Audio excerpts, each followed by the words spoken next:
श्रावण महिन्यात दर सोमवारी शंकराला शिवामूठ वाहिली जाते. आता ह्या दुसऱ्या श्रावण सोमवारी शंकराला तिळाची शिवामूठ व्हायची आहे.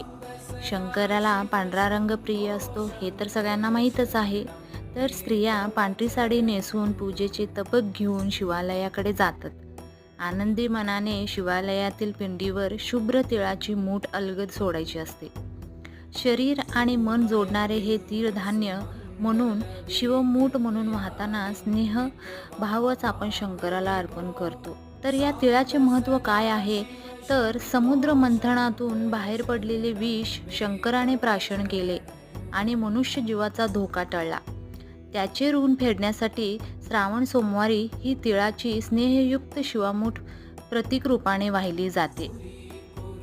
प्रपंचातील अडचणींना स्नेहभावाने सामोरे जायचे हाच तर संदेश या दुसऱ्या तिळाचा